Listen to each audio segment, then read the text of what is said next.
नमो नमः छात्रगण। Bihar education network की तरफ से मैं रोहित छात्र आप सबों के बीच संस्कृत की कुछ महत्वपूर्ण जानकारियां लेकर के आया हूं, जो कि आज विभक्ति से शुरू होगी। तो आइए हम जानते हैं विभक्ति किसे कहते हैं। विभक्ति संख्या कारक बोध्यति विभक्ति, संख्या और कारक को जो दर्शाता है उसे विभक्ति कहते हैं। संख्या कारक बोध्यति विभक्ति, संख्या और कारक को दर्शाने वाले चीज जैसे एक वचन, द्विवचन, बहुवचन, ये सभी वचन है। इन सभी को दर्शाने वाले चीज को विभक्ति कहते हैं।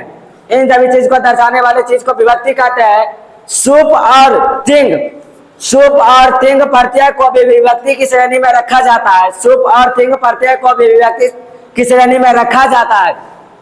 इसके अलावा सुप और तिंग विभक्ति को विभक्ति कहते हैं। सुप और तिंग प्रत्यय को विभक्ति कहते हैं। सुप और तिंग प्रत्यय को विभक्ति कहते हैं।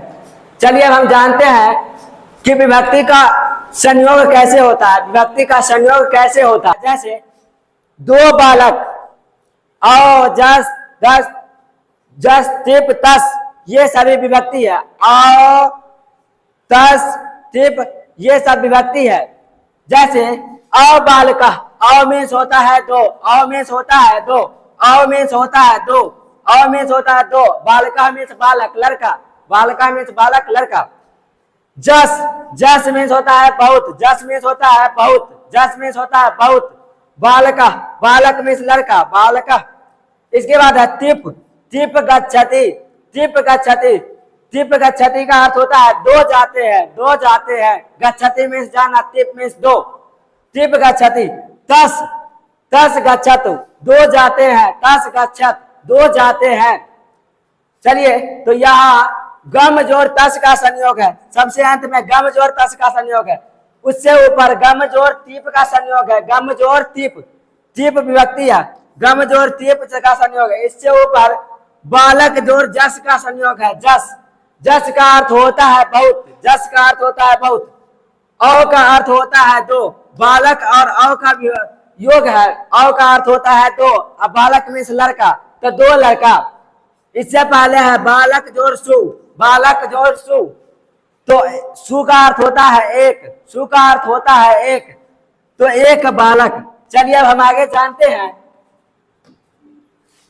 कि लिंग किसे कहते हैं। आगे हम जानेंगे लिंग किसे कहते हैं। लिंग, लिंग किसे कहते हैं। लिंग संस्कृत में स्त्रीत्व, पुरुषत्व और स्त्रीत्व, पुरुषत्व और उभय लिंग को प्रदर्शित करने के लिए जिनका प्रयोग किया जाता है उन्हें लिंग कहते हैं। संस्कृत में स्त्रीत्व, पुरुषत्व और उभय लिंग को प्रदर्शित करने के लिए जिनका प्रयोग किया जाता है उन्हें लिंग कहते हैं। अब देखिए संस्कृत में मुख्य रूप से तीन प्रकार के लिंग होते हैं। संस्कृत में मुख्य रूप से तीन प्रकार के लिंग होते हैं। पुल्लिंग, स्त्रीलिंग और नपुंसकलिंग। पुल्लिंग, स्त्रीलिंग और नपुंसकलिंग। पुल्लिंग, पुल्लिंग बोध्यते पुरुषत्व, पुल्लिंग बोध्यते पुरुषत्व, अर्थात जो पुरुष जाति का बोध कराता है वह होता है पुल्लिंग। पुल्लिंग पुरुष जाति का बोध कराता है। अब है स्त्रीलिंग, स्त्रीत्व बोध्यति स्त्रीलिंग, स्त्रीत्व बोध्यति स्त्रीलिंग, जो स्त्री जाति का बोध कराता है वह होता है स्त्रीलिंग। जो स्त्री जाति का बोध कराता है वह होता है स्त्रीलिंग। अब तीसरे नंबर पे आता है नपुंसकलिंग। नपुंसकलिंग, नपुंसका उभयापदी स्त्रीत्व च पुरुष बोध्यति, स्त्रीत्व च पुरुषत्व बोध्यति, अर्थात जो स्त्री और पुरुष दोनों के गुण को प्रदर्शित करता है वह नपुंसकलिंग कहलाता है। चलिए हम जानते हैं उनके उदाहरण, स्त्रीलिंग, पुल्लिंग और नपुंसकलिंग के उदाहरण और उनके पहचान करने के नियम। चलिए तो पुल्लिंग हम पहले ही जान चुके हैं। पुल्लिंग बोध्यति पुरुषत्व, जो पुरुष जाति का बोध कराता है, अर्थात बालक, बालक का अर्थ होता है लड़का, बालक का अर्थ होता है लड़का। राम, राम, राम का अर्थ होता है राम, राम नाम का कोई व्यक्ति। देव, देव आदि। अब हम जानेंगे स्त्रीलिंग किसे कहते हैं। स्त्रीलिंग तो जो स्त्रीत्व का बोध कराता है, बोध्यति स्त्रीत्व, स्त्रीलिंग कथ्यति, जो स्त्रीत्व का बोध कराता है, जो स्त्री होने का प्रमाण देता है वह स्त्रीलिंग कहलाता है। बालिका, बालिका का अर्थ होता है लड़की, बालिका का अर्थ होता है लड़की, बालिका का अर्थ होता है लड़की। सीता, सीता स्त्री है, सीता स्त्री है, राम की पत्नी सीता वह भी एक स्त्री थी। अब आगे है देवी, यहाँ पे थोड़ा सा मिस्टेक हो गया, यहाँ पे देवी है, देवी, देवी तो क्या है, यहाँ पे टाइप में थोड़ा सा मिस्टेक हो गया, लेकिन यहाँ पे है देवी। तो जो स्त्रीत्व को दर्शाता है वह कहलाता है स्त्रीलिंग। तो देवी आदि ये सभी स्त्रीलिंग है। अब हम जानेंगे नपुंसक लिंग। नपुंसक लिंग, नपुंसक लिंग बोध्यति स्त्रीत्व च पुरुषत्व, जो स्त्री और पुरुष दोनों का बोध कराए उसे कहते हैं नपुंसक लिंग। चलिए हम जानते हैं नपुंसक लिंग। जलम, जलम मीन्स होता है जल, जलम मीन्स होता है जल, जल, जल अर्थात पानी।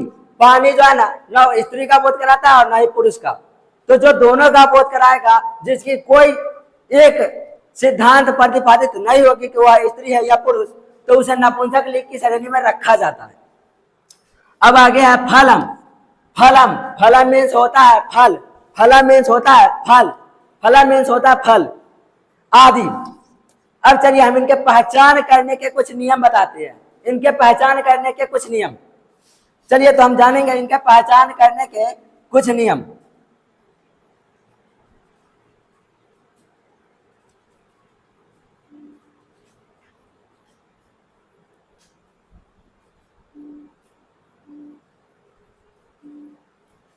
पहचान करने के कुछ नियम इस प्रकार है।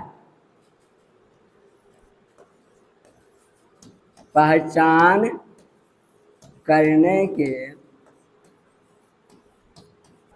पहचान करने के नियम, चलिए हम बताते हैं पहचान करने के नियम। पहचान करने के नियम। तो पुल्लिंग के अंत में बच्चों, पुल्लिंग शब्दों के अंत में,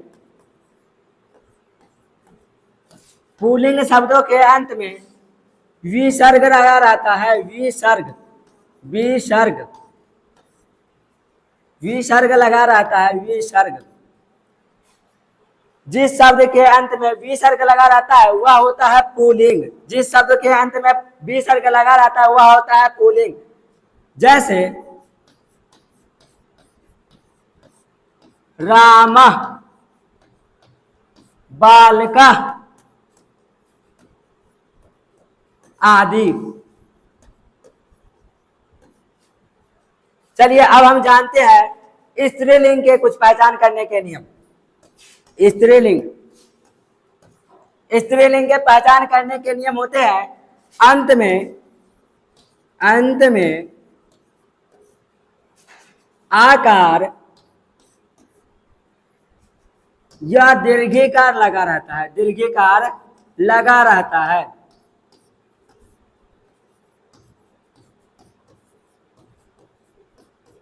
जैसे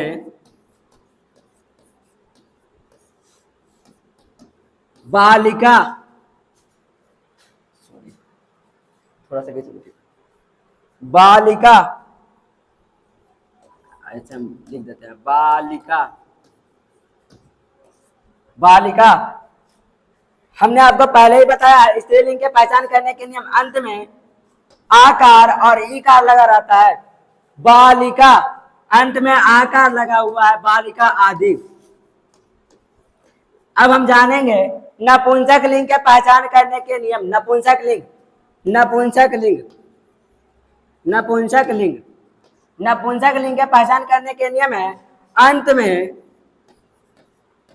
अंत में म लगा रहता है, म, अंत में म लगा रहता है,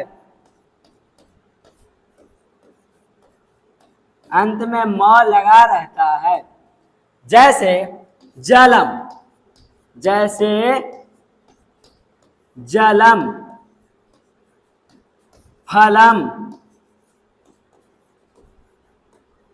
आदि। ये है लिंग के पहचान करने के महत्वपूर्ण नियम। तो आज इसी के साथ हम अपनी क्लास को स्थगित करते हैं। फिर मिलेंगे नेक्स्ट वीडियो में। आप हमारे वीडियो को ज्यादा से ज्यादा लोगों तक शेयर कीजिए और वीडियो को लाइक और सब्सक्राइब कीजिए। धन्यवाद।